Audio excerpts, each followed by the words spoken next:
It's the Great Pumpkin, Charlie Brown. It's the Great Pumpkin, Charlie Brown by Charles M. Schulz.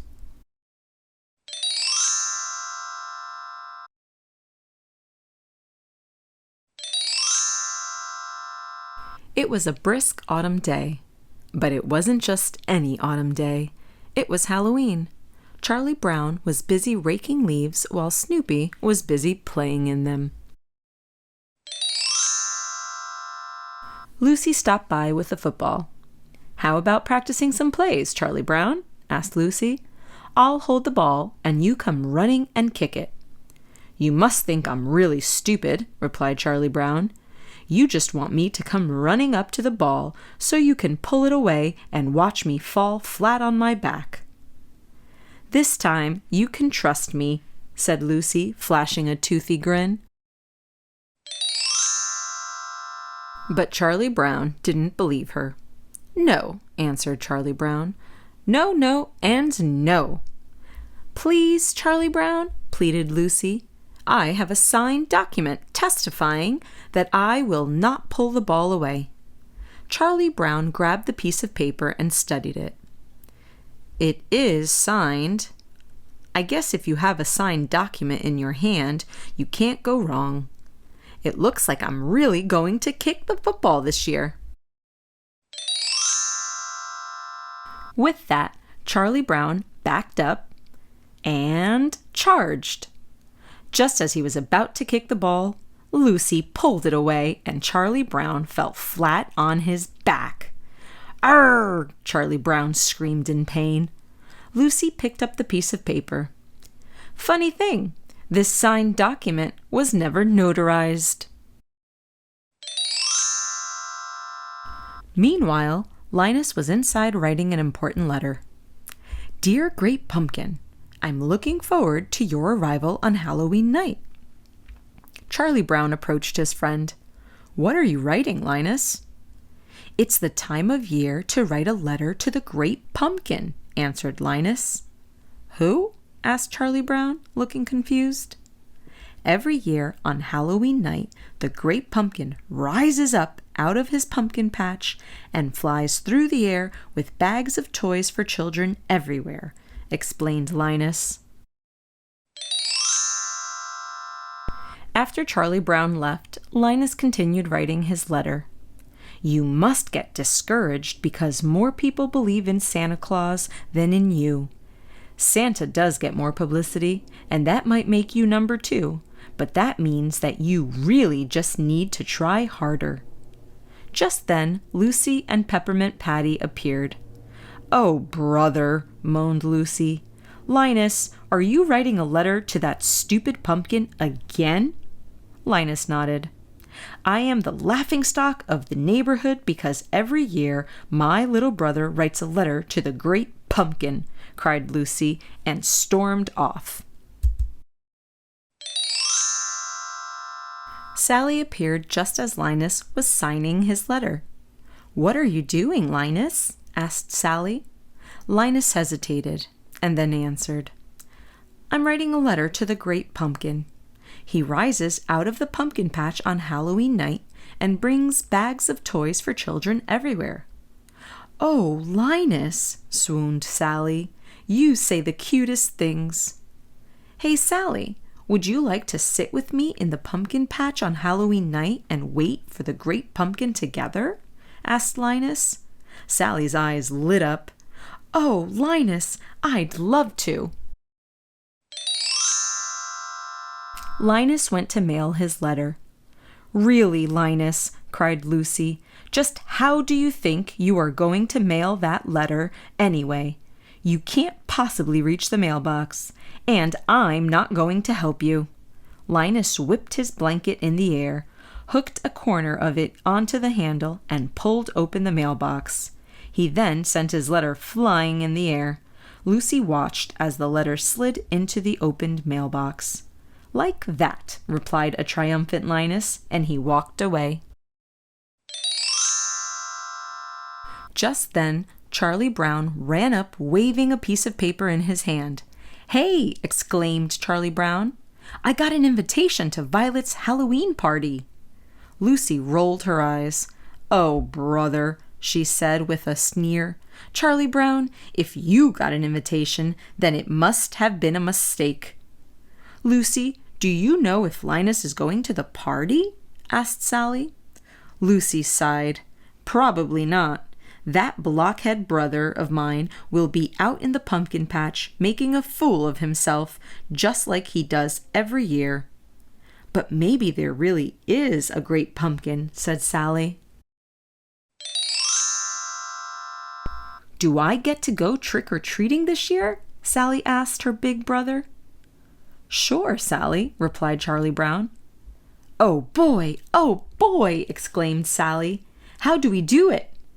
"It's very simple," Lucy said. "All you have to do is walk up to a house and ring the doorbell. When the person opens the door, say tricks or treats." Sally looked suspicious. "Are you sure that's legal?" "Oh, good grief," Lucy cringed. "Of course it's legal." Everyone met later that afternoon at Lucy's house in their costumes. "A person should always pick a costume which is in direct contrast to one's own personality," said Lucy, as she lowered a witch mask over her face. Lucy looked Charlie Brown up and down. "Really, Charlie Brown, what are you supposed to be anyway?" Charlie Brown responded from underneath the cut-up sheet. "A ghost. I guess I had a little trouble with the scissors." A moment later, Snoopy pranced by, all dressed up for Halloween. "What is he supposed to be?" asked Lucy.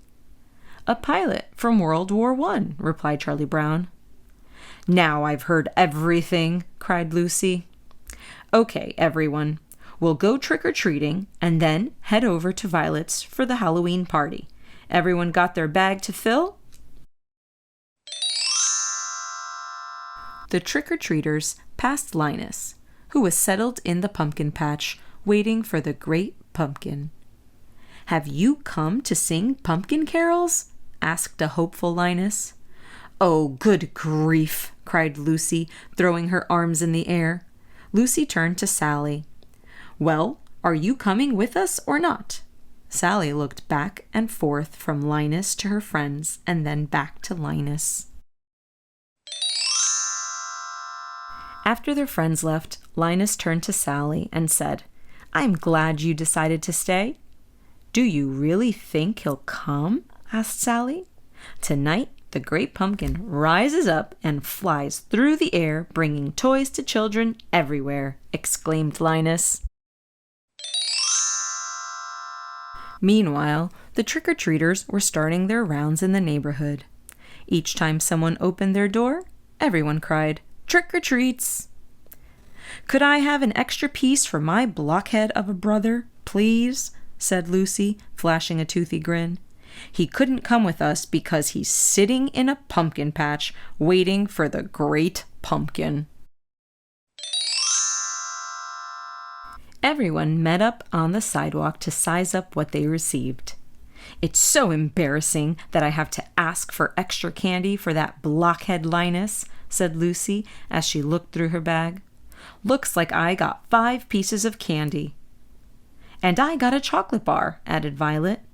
"I got a gummy candy," said Peppermint Patty.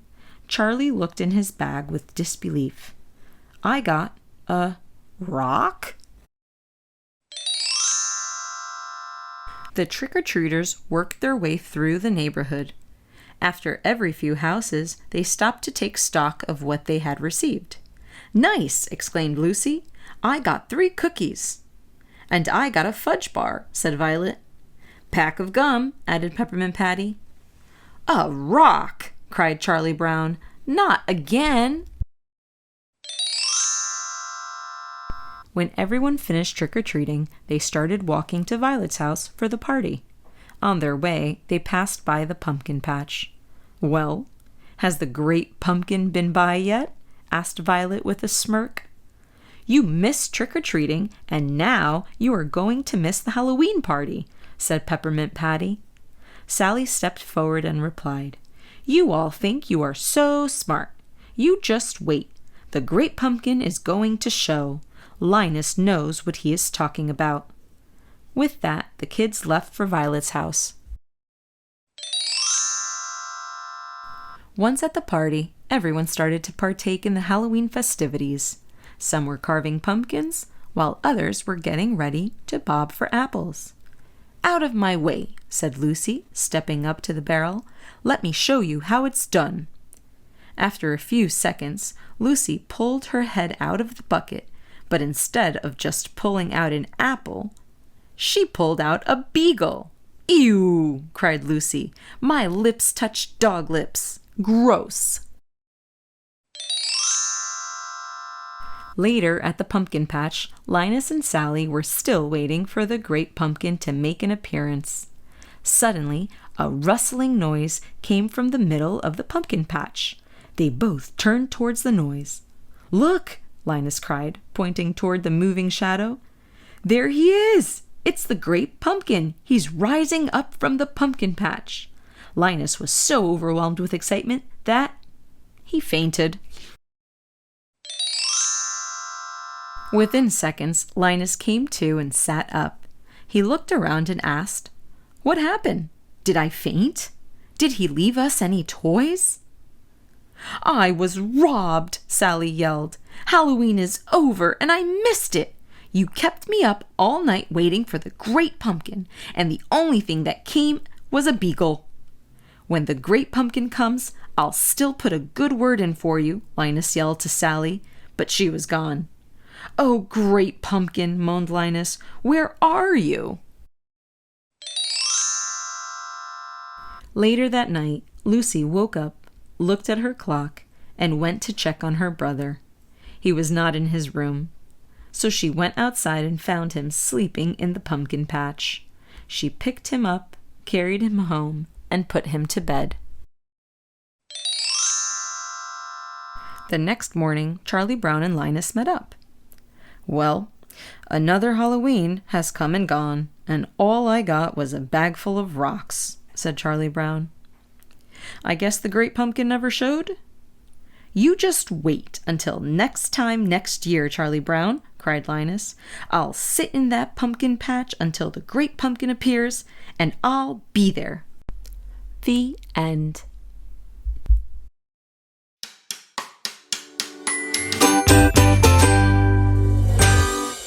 Come read again soon.